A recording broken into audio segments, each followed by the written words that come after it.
বিতর্কিত উপদেষ্টাকে অপসারণ এবং রংপুর বিভাগ থেকে নতুন উপদেষ্টা নিয়োগের দাবিতে আন্দোলন করছে বৈষম্য বিরোধী সাধারণ ছাত্র ও জনতা। দাবি মানতে তারা ২৪ ঘন্টার আলটিমেটামও দিয়ে রেখেছে। অন্যথায় কমপ্লিট শাটডাউনের হুঁশিয়ারি দিয়েছেন তারা। অন্তর্বর্তী সরকার গঠনের পর একাধিকবার উপদেষ্টা পরিষদের কলেবর বৃদ্ধি পেলেও রংপুর থেকে নেওয়া হয়নি কোনো উপদেষ্টা। সর্বশেষ উপদেষ্টা পরিষদে ৩ জন অন্তর্ভুক্ত হলেও স্থান পায়নি উত্তরবঙ্গের কেউ। এতে ক্ষোভে ফেটে পড়েছে রংপুর বিভাগের সর্বস্তরের মানুষ। গেল দুদিন ধরে রংপুর বিভাগের অন্যান্য জেলাগুলোতেও বিক্ষোভ প্রদর্শন করছে বৈষম্য বিরোধী সাধারণ ছাত্র ও জনতা। গতকাল দুপুরে নগরীর মডার্ন মোড় ব্লকেট কর্মসূচি থেকে এমন ঘোষণা দেওয়া হয়। এদিকে আন্দোলনকারীরা জানিয়েছেন, আজকের মধ্যে সরকার পক্ষ থেকে ঘোষণা না আসলে কমপ্লিট শাটডাউনের মতো কর্মসূচির কঠোর বাস্তবায়নে রাজপথে নামবে সর্বস্তরের ছাত্র ও জনতা।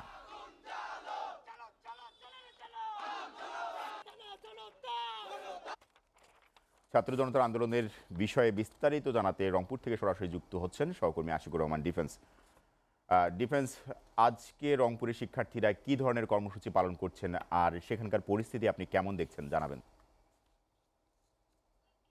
আসলে না, আমরা যদি বলি যে এই কোটা সংস্কারের আন্দোলন দিয়ে কিন্তু এই অভ্যুত্থানের শুরু। কোটা সংস্কারের আন্দোলনের পর সেই এই কোটা বিরোধী আন্দোলনের প্রথম ভাগে 16 জুলাই রংপুরে কিন্তু বেগম রোকেয়া বিশ্ববিদ্যালয়ে শিক্ষার্থী আবু সাইদ প্রথম নিহত হয়। অর্থাৎ যে শহীদ আবু সাইদ, রক্তের উপর অর্জিত হয়েছে নতুন স্বাধীনতা, এ কথাও কিন্তু বহুলভাবে প্রচলিত আছে। এখন দেখা যাচ্ছে যে এই অন্তর্বর্তী সরকার গঠনের যে শুরুর দিকে রংপুরবাসীর কিন্তু একটা আকাঙ্ক্ষা ছিল যে যেহেতু রংপুরের আবু সাইদের রক্তের বিনিময়ে এই অভ্যুত্থান সফল হয়েছে, সেহেতু এই রংপুর বিভাগ থেকে সরকারের প্রতিনিধিত্ব থাকবে। কিন্তু সেদিক থেকে হতাশ হয়েছে। প্রথম দিকে অন্তর্বর্তী সরকারের যে প্রথম উপদেষ্টা পরিষদ, সেই উপদেষ্টা পরিষদে রংপুরের কোনো প্রতিনিধিত্ব ছিল না। এরপরে পরপর দুবার কিন্তু এই উপদেষ্টা পরিষদের কলেবর বৃদ্ধি করা হয়েছে এবং সেই বর্ধিত কলেবরেও রংপুর ও রাজশাহী বিভাগ অর্থাৎ এই উত্তরাঞ্চলের 16 জেলার থেকে একজনও প্রতিনিধিত্ব করার সুযোগ পাননি। মূলত এমনিতেই রংপুর বিভিন্ন উন্নয়নের দিক থেকে বৈষম্যের শিকার, সব রাজনৈতিক দলের সময় শিকার ছিল।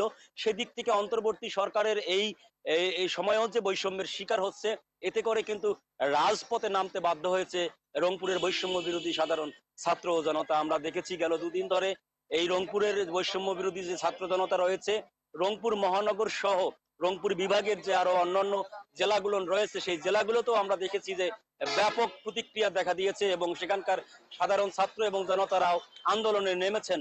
তারা এই রংপুরের বৈষম্য আর চান না, রংপুর থেকে অন্তর্বর্তী সরকারে যেন প্রতিনিধিত্ব থাকে সেই দাবি রয়েছে। বিশেষ করে উত্তরাঞ্চলে রাজশাহী এবং এই রংপুর দুই বিভাগ থেকে 16 জেলার মধ্যে 5 জন প্রতিনিধি উপদেষ্টা নিয়োগের জন্য তারা ইতিমধ্যেই সোচ্চার হয়েছেন।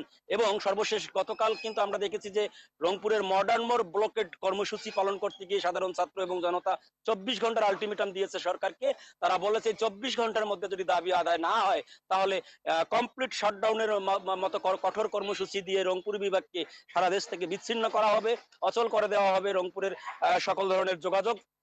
সুতরাং এই 24 ঘন্টার আলটিমেটাম চলছে। আজকের মধ্যে এই আলটিমেটাম শেষ হয়ে যাবে। আজকে সন্ধ্যা বা রাত 8টা-10টার দিকে এই আলটিমেটাম শেষ হয়ে যাবে। এরপরে যদি দাবি আদায় না হয় তাহলে আরো কঠোর কর্মসূচির দিকে যাবে রংপুরের সর্বস্তরের ছাত্র জনতা। সোহেল রানা, এই ছিল সর্বশেষ আন্দোলনের।